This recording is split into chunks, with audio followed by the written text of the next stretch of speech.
About a month ago, I watched the Netflix movie and internet phenomenon that is K-pop Demon Hunters. You've almost definitely heard of this movie by now, if not seen it, considering as of August 26th, it is now the most viewed movie on Netflix of all time. Now, the movie itself is pretty good. I really like the animation and how it's really immersed in the world of K-pop, and I can see why a lot of people love it as a fun family film. But what's easily the highlight of this movie, and what's made it so successful, is the soundtrack. And that's not just my opinion. These songs have been blowing up recently, from Soda Pop going viral in real life exactly as it's portrayed in the movie, to Takedown being covered by Twice and making a huge appearance at Lollapalooza, to Golden overtaking almost every music chart out there, including the US Billboard Hot 100, making Huntrix, a fictional band, the first girl group to top that chart since Destiny's Child. And you cannot just write this off as like a crazy K-pop fan thing, which I know a lot of people love to do whenever anything K-pop related goes viral, because I know quite a few people who have indulged in and loved this movie and this soundtrack despite not knowing anything about K-pop. It's just that good. So with the absolute domination this soundtrack has had, I really wanted to understand what has made it so addicting and infectious. It is annoyingly catchy though. It's infectious. So that's what we're going to be doing today. We're going to deep dive into all the songs individually and how they all come together as a cohesive, powerful unit of music. One very important thing to note about this soundtrack right off the bat is how closely tied the music is to the movie itself. Not only are all the main characters literal K-pop stars, but the music is inherently tied to both the protagonist and antagonist's goals, to defeat and, well, take down the other side. Huntrix uses their music to build the Honmun and keep demons away forever, whereas the Saja boys use their music to entice people into giving away their souls to Gima. Think about other animated movie musicals like Disney. The music serves to convey the plot, but it's not usually inherent to the plot. But here, the music is interwoven with the story and the characters' emotions, which is very critical to analyzing and understanding this soundtrack as a whole. With that said, we're going to go through each song individually, and something interesting you'll see is how the songs don't just work as standalones, but actually they function in pairs. I'll explain more as I go, but that's kind of the key to this whole soundtrack, at least in my opinion. The first song of the movie is How It's Done, which is the intro to who Huntrix is. We already know they're singers and stars from the beginning exposition, so this song primarily establishes who they are as demon hunters, with this very strong mixture of sass and power in the lyrics. Now, this happens to be my favorite from the soundtrack, and I think it's because of the personality that just oozes off of the song. The composition of this song is also really interesting. It's largely in a standard D minor mode, but it mixes in a Dorian minor mode as well, which changes the E natural to an E flat. And that's a big part of what makes these songs so addicting. They set up a motif or a musical idea of some kind, they build it throughout the song, and then bring it right back in those big beat drops that really get the dopamine rushing. A lot of people have compared this song to The Girls by Blackpink, and I think it mainly has to do with the flute, which, it does sound pretty similar.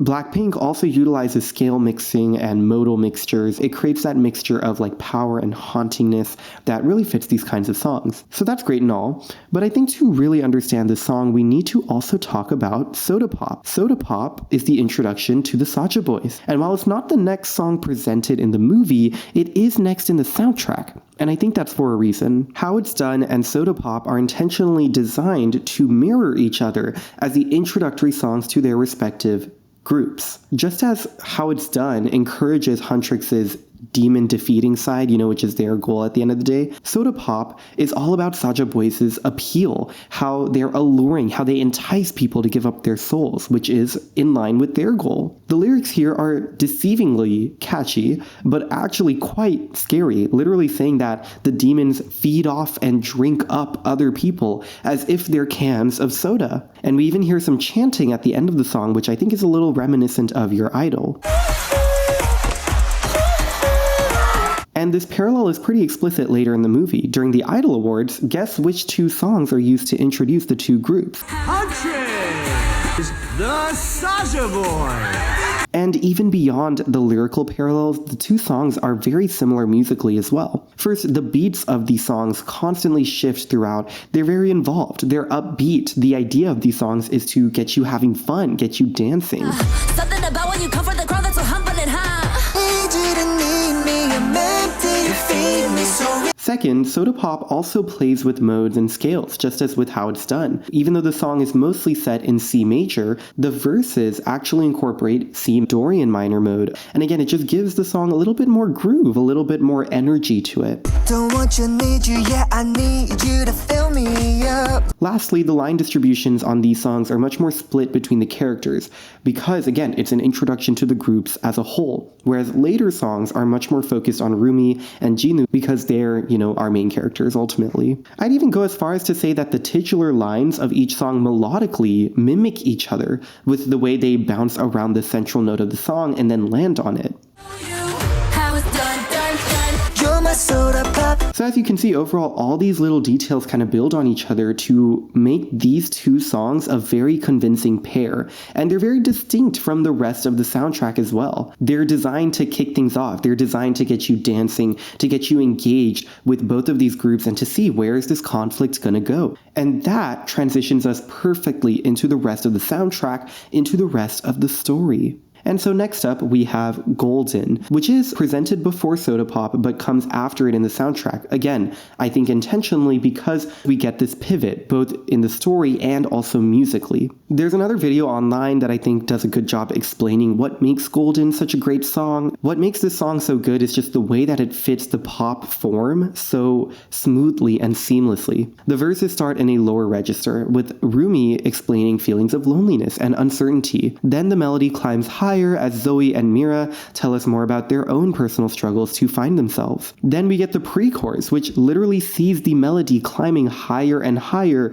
as Rumi sings about tearing down her barriers and being herself, until we reach the chorus, where Rumi lands on the highest note right as she sings, "We're going up," with the melody literally going up. There's actually a term for this in songwriting. It's called prosody, which is where the melody mimics the lyrics. And it's executed so beautifully here to just make for that addicting, successful pop song. It builds tension, it knows where it's going, and then it hits you right in that chorus for that sweet dopamine release that makes you keep coming back. Now, what about the whole pairing thing? Golden is surely a phenomenon in and of itself, but how does its place in the soundtrack enhance the song and the story? Well, this pairing might be less obvious, but it comes from the fact that within the movie, Golden is actually a pretty deceptive song, and the movie isn't subtle about it either.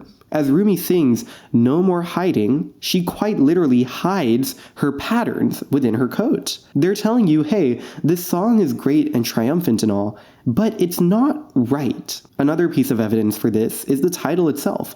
Golden is not just a metaphor for shining brightly and being yourself.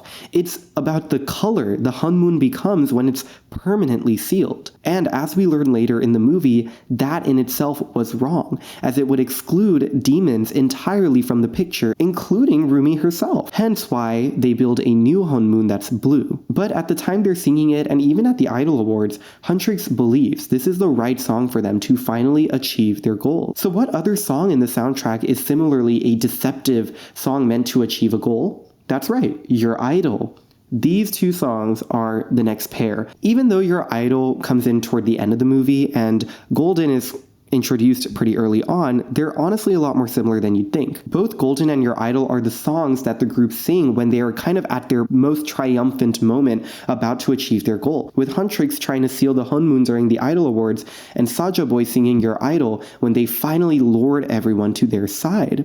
And again, aside from the lyrical parallels, aside from the story, the songs mimic each other sonically as well, just as How It's Done and Saja Boys mimic each other sonically. First, both songs are in E minor. They play the scale entirely straight. They don't mix modes the way that How It's Done and Soda Pop did. The beats are very straightforward and consistent throughout the songs because, overall, these two songs are very focused on the vocals, with intense background vocals and harmonies and lots of high notes. Moreover, Your Idol utilizes the same melodic structure as Golden, with the verses starting in a lower register, then slowly rising higher and higher until the chorus. I was a ghost, I was alone, keeping you in check, keeping you obsessed. we dreaming hard, we came so my voice gets underneath your skin. That's who we're gonna be. Can I get the mic a little higher? And importantly, I don't think you can just write all these things off as coincidence. These two songs are undeniably meant to support each other as the group's victory songs, or when they think they're going to achieve victory. And the ordering does support this. Your Idol comes after Free in the movie, and yet it's placed before in the soundtrack, once again to emphasize the musical flow of this movie. Now, you may have noticed there's one song in between that I've been skipping, which, I thought would go really well with Your Idol at first. But as I've pointed out, Your Idol and Golden are really the best pair here. So what about Takedown? Well, I think this song actually makes the most sense as an unpaired song that's just kind of there in the movie. And I know that sounds kind of dismissive, but don't forget, that's quite literally how the song is treated in the movie. It's Huntrix's attempt to write this grand diss track and defeat the Sacha Boys, but then they realize it's not the right way to go about things and they scrap it. And pairing-wise, it just doesn't really fit with either pair we've discussed so far. It's not quite as dark as Golden and Your Idol, but it's also not as sassy and bubblegum and alluring as how it's done in Soda Pop. I think to interpret it then it's best understood as a single, and the clearest evidence of that is that this literally was the lead single of the soundtrack. This was the only song on the soundtrack to be covered by a real K-pop group officially, and that cover is the first in the official soundtrack listing, despite not showing up until the credits. That's because, once again, it's just kind of a surface level diss track. It's meant to get you invested in the concept of the movie, but it's not the actual message that they want to share.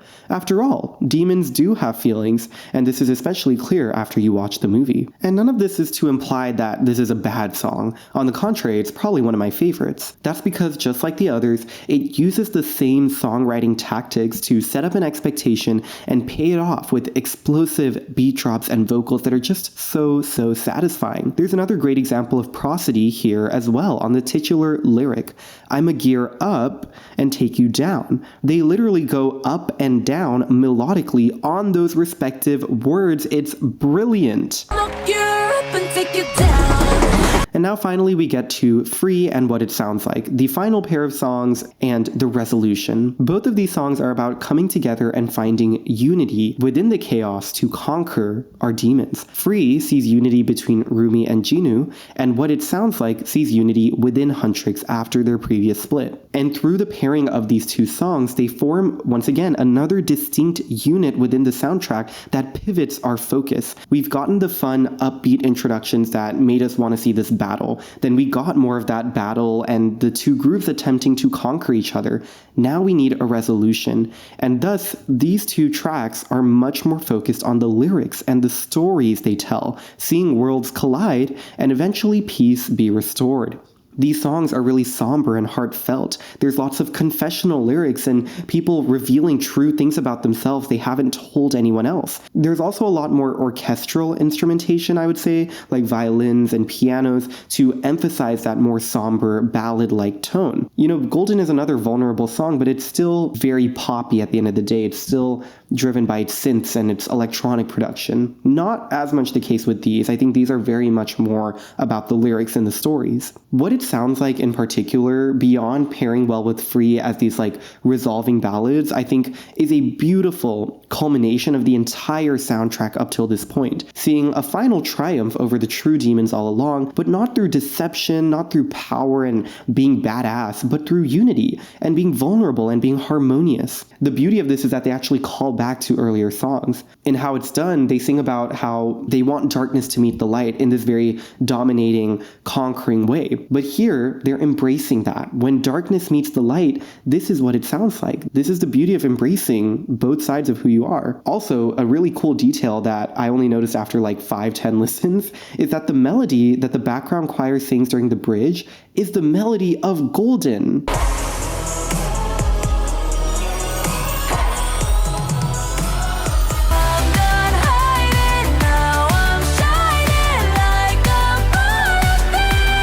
Just genius songwriting all around. Okay, so we've gone through all the songs. Now we come back to the question I'd set out to answer at the start. Why is this soundtrack so successful? And why are these songs so addicting? I think there's two key parts to it. First, these songs know how to build momentum from a verse into a pre-chorus into a chorus. They don't do a ton to subvert your expectations, but I think the soundtrack demonstrates how powerful that can be when you aren't trying too hard for these gotcha moments or things like that. They play into your expectations, they satisfy them, and that's why you keep coming back. That's how a song becomes a phenomenon. Not to mention, of course, stellar production, absolutely insane vocals, and amazing songwriting, as we've been discussing. Now, the second element that I really spent a lot of time on in this video is the pairing of the songs, something I haven't really seen anyone else talk about, but that I think is critical to why the soundtrack works so well. It's not just a collection of really good songs, it's a story, and the pairing of the songs tells that story, from excitement and upbeat dancing to triumph and deception to finally breaking down those barriers and rebuilding. All the songs come together like pieces of a puzzle, and because the focus of the songs is constantly shifting throughout the soundtrack in this very ordered, structured way, you're never really getting bored, you know?